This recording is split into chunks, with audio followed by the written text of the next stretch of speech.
નમસ્કાર ગુજરાત, સ્વાગત છે આજના વિડીયોમાં. વાત કરીએ તો 12,000 વર્ષ બાદ ઇથોપિયામાં રહેલો એક જ્વાળામુખી જે સતત મંદ રહેલો હતો એ અચાનક ફાટ્યો. મહત્વની વાત તો એ છે કે ફાટ્યો તો ખરા, પરંતુ એની અસર છેક ભારત સુધી થઈ. અને એવી રીતના આ જ્વાળામુખી ફાટ્યો છે કે જેને જ કારણે દુનિયાના મોટા ભાગના વૈજ્ઞાનિકો ચિંતામાં મુકાઈ ગયા છે. એમનું કહેવું છે કે આ જે જ્વાળામુખી ફાટ્યો છે એ કોઈ સામાન્ય છે જ નહીં, અને એની પાછળનું કારણ છે એ પણ ચોંકાવનારું છે. આજના વિડીયોમાં આપણે જાણીશું કે કેવી રીતે આ જ્વાળામુખી છે ફાટ્યો છે, શા માટે થઈને ભારતની અમુક ફ્લાઇટને બંધ કરી નાખવામાં આવે છે, અમુક રદ કરી નાખવામાં આવે છે, અને એની સાથે સાથે એ પણ જાણીશું કે આની અસર કઈ રીતે ભારત સહિત મોટાભાગના દેશોને થઈ શકે છે. એટલા માટે થઈને આજના ખાસ વિડીયો તમારા માટે બનાવેલ છે. આ વિડીયો એકવાર પૂરો જોઈને જ જજો.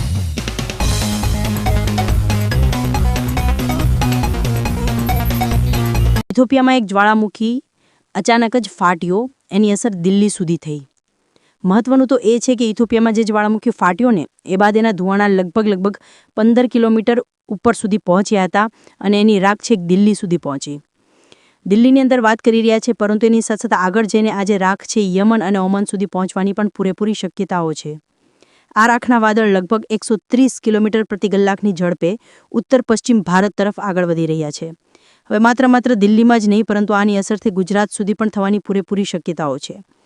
ગુજરાતની સાથે સાથે રાજસ્થાન, હરિયાણા અને આસપાસના જેટલા પણ પ્રદેશો છે ત્યાં એની જે અસર છે એની થવાની શક્યતાઓ પૂરેપૂરી અત્યારે હાલ દેખાઈ રહી છે. તમને જણાવી દઉં કે આ વિસ્ફોટ અફવાર વિસ્તારમાં હેલિગોબી જ્વાળામુખીમાં થયો હતો. આ એટલો જૂનો અને શાંત જ્વાળામુખી હતો કે આજ સુધી એનો કોઈ રેકોર્ડ ન હતો. આ ઘટનામાં અત્યાર સુધી કોઈનું મૃત્યુ તો નથી થયું, પરંતુ યમન અને ઓમાનની સરકારે લોકોને સાવચેતી રાખવા જણાવ્યું છે. તમને જણાવી દઉં કે આવી જ્યારે ઘટના બનતી હોય છે ત્યારે ઘણા બધા લોકોને શ્વાસ લેવામાં તકલીફ જણાતી હોય છે, ખાસ કરીને જે નજીકના પ્રદેશો હોય છે. એટલે ઇથોપિયાના નજીકના જેટલા પણ પ્રદેશો હશે ત્યાં ઘણા બધા લોકોને કદાચ શ્વાસ લેવામાં અમુક તકલીફો થતી હોઈ શકે છે. આકાશમાં ફેલાયેલી રાખને કારણે ફ્લાઇટને મુશ્કેલી પડી રહી છે. રાખને કારણે દિલ્હી, જયપુર જેવા વિસ્તારોમાં ફ્લાઇટ પર નજર રાખવામાં આવી રહી છે. જોકે નિષ્ણાંતોનું એવું ખાસ કરીને કહેવું છે કે આ જે ઊંચાઈ છે, એટલે કે જ્વાળામુખી ફાટ્યો અને જે ધુમાડો ઊંચાઈ સુધી પહોંચ્યો છે એની લગભગ ઊંચાઈ 45,000 ફૂટ છે.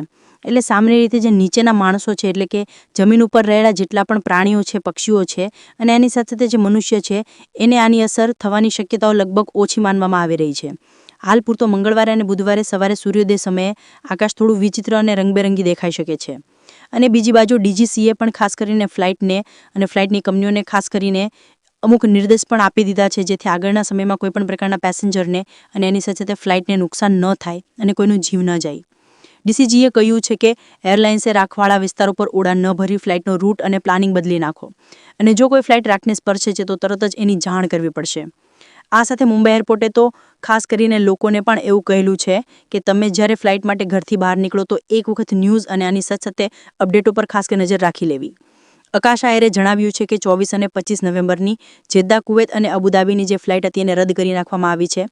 બીજી બાજુ એર ઇન્ડિયા અને ઇન્ડિગો બંને અલગ રીતે આ સ્થિતિ પર નજર રાખી રહ્યા છે.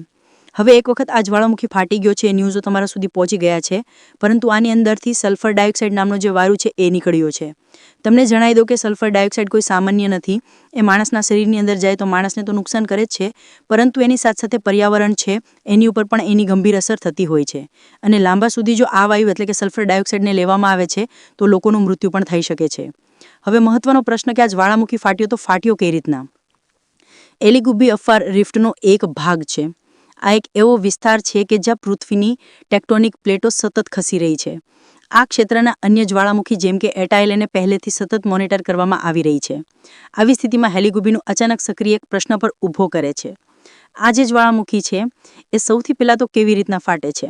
જેમ ટેક્ટોનિક પ્લેટો એકબીજા સાથે અથડાય છે, લગ થાય છે અથવા એકબીજાની નીચે ધસી જાય છે, ગરમી વધે છે, જેનાથી પૃથ્વીના પોપડાની નીચેનું જે વાતાવરણ છે પીગળી જાય છે. બીજું, પીગળતા મારણ ખડકો ઊંડાણમાંથી વરાળ અને વાયુઓ છોડે છે અને ઉપરના ખડકો પીગળી જાય છે. ત્રીજું અને મહત્વનું સ્ટેજ, અગાઉ રચાયેલા ખડકોથી બનેલો 1300 ડિગ્રી સેલ્સિયસ તાપમાનવાળો જાડો પદાર્થ એટલે કે મેગ્મા હલકો હોવાથી ધીમે ધીમે ઉપર ઉઠે છે. ચોથું સ્ટેજ, મેગ્મા ઉપર આવીને એક મોટા વિસ્તારમાં ભેગું થાય છે અને તેને મેગ્મા ચેમ્બર કહેવામાં આવ્યું છે. જ્યારે મેગ્મામાં ગેસની માત્રા વધતી હોય છે તેના દબાણને કારણે પૃથ્વીના ક્રસ્ટ એટલે કે બહારના પડમાં તિરાડ પડે છે. અને છેલ્લું સ્ટેજ, જેમ દબાણ વધે છે તેમ આ તિરાડોમાંથી મેગ્મા બહાર આવે છે અને જ્વાળામુખી ફાટી નીકળતો હોય છે. બહાર નીકળતા મેગ્માને લાવા કહેવામાં આવે છે.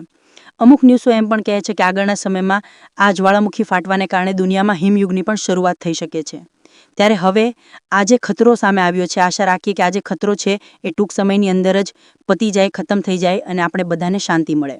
ત્યારે આ બાબતને લઈને તમારું શું કહેવું છે મને જરા કોમેન્ટ કરીને ચોક્કસથી કહેજો. વિડીયો થકી જો તમને કોઈ ઇન્ફોર્મેશન મળી હોય તો વિડીયોને લાઇક અને શેર જરૂરથી કરજો તથા આવા જ ઇન્ફોર્મેટિવ વિડીયો માટે TV7 ગુજરાતી સાથે જોડાયેલા રહેજો.